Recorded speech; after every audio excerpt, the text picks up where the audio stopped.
দেওয়া আছে। সবচেয়ে বড় কথা কি, এখানে অনেকগুলো খালি ঘর আছে, সংখ্যা কম আছে, তাই না?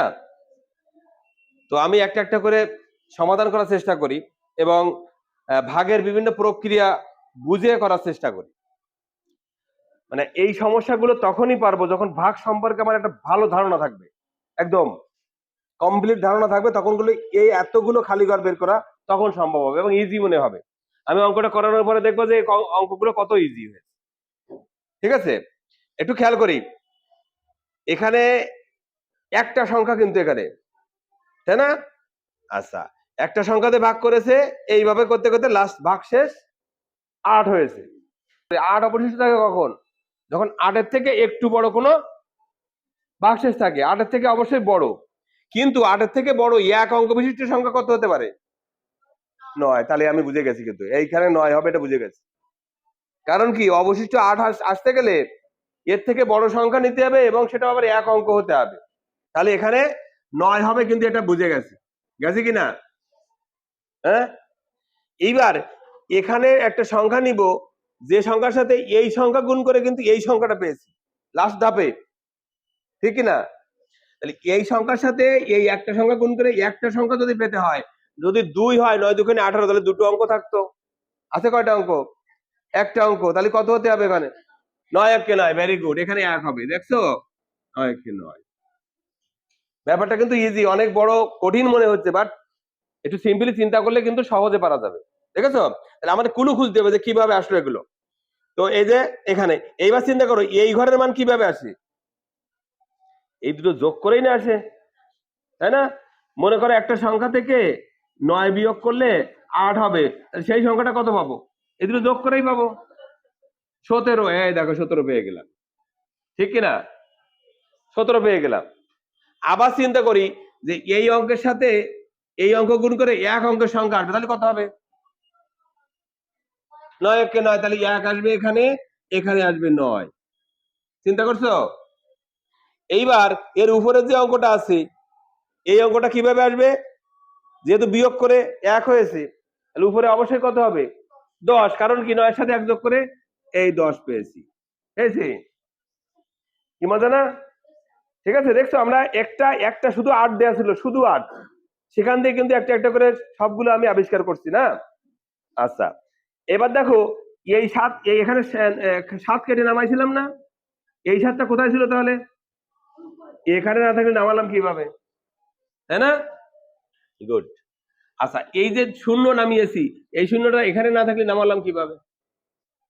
হ্যাঁ, বুঝছি? কত ভাবে চিন্তা করছি, দেখছো?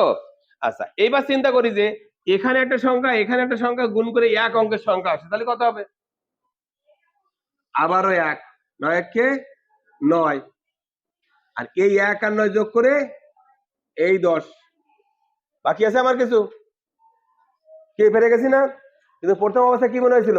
অনেক জটিল, তাই না? কিন্তু ভাগের ধারণা যদি আমার কমপ্লিট থাকে, তাহলে কিন্তু আমরা এগুলো চিন্তা করে বের করতে পারবো। ঠিক আছে? আর ভাগের ধারণা যদি কমপ্লিট না থাকে, তাহলে কিন্তু চিন্তা করে পারবো না। এই প্রশ্নগুলো হচ্ছে অনুধাবনের প্রশ্ন, এগুলো চিন্তা করে বের করতে, এবং ধারাবাধা কোনো নিয়ম নাই। ভাগের বিষয়টা যদি আমি কমপ্লিট জানি, তাহলে কিন্তু পারি এগুলো। ঠিক আছে, এবার আসি এটাই বিভিন্ন ভাবে চিন্তা করি। তো এখানে 7 আছে, এক অঙ্ক এসেছে ভাগ করে, তাহলে কি হবে? এখানে এখানে এমন একটা সংখ্যা এসেছে, এখানে যা দিব তার সাথে গুণ করে এক অঙ্কের সংখ্যা আসবে। যদি 2 দিই 14 হয়, 2 দেওয়ার সুযোগ আছে? কত দিব? 1 দিব। 7 1 7। দেখো, 7 1 7, এক অঙ্ক আসবে না? এইবার চিন্তা করলাম 1 ভাগশেষ আসছে, তাহলে এটা এটা যোগ করি না, এটা পাই। বুঝছো কিনা? ঠিক আছে, এইবার চিন্তা করো যে এইটার সাথে এইটা গুণ করে এইটা আসছে, তাহলে এমন সংখ্যা দিতে হবে যেন প্রথমে 1 থাকে, অর্থাৎ দশক স্থানে 1 থাকে। 7 2 3 7 21 বেশি হয়ে যাবে। এখানে 1 দিয়ে, এখানে যে কোনো অঙ্ক দিয়ে 21 বিয়োগ করা যায় না। এখানে হাইয়েস্ট তো 9 বসতে পারে, 9 থেকে 21 বিয়োগ করা যায় না, তাহলে তো ওটা হওয়ার কথা না। তাহলে কত হওয়ার কথা? 7 2 14। তাহলে এখানে 2 দিব, 2 দিয়ে চিন্তা করে, তাহলে এখানে হলো 14। এইটা যখন পেয়ে গেলাম, তাহলে এইটা এইটা যোগ করে এটা আসছিল, তাহলে এটা কত হবে? গুড, 7। বুঝছে কিনা? আচ্ছা, এবার চিন্তা করো যে 7-এর সঙ্গে এমন একটা সংখ্যা দিব যার সঙ্গে গুণ করে এই দশকের স্থানে 3 আসবে, এখানে যা আসবে আসবে, দশকের স্থানে 3 আসতে হবে, তাহলে কত হতে হবে? 7-এর 5 7 35, yes, 5 7 35, এই 35 বসে গেল। এখানে যদি 35 আছে, ভাগ করে বিয়োগ করে কিন্তু 0 আসছে, তাহলে এখানে অবশ্যই 35 আসবে, ঠিক কিনা? এইবার চিন্তা করি এই 7টা কোথা থেকে পেয়েছি? এখানে না থাকলে কি নামালাম? এই 5টা কোথা থেকে পেয়েছি? এখানে না থাকলে কিভাবে নামলো? ঠিক কিনা?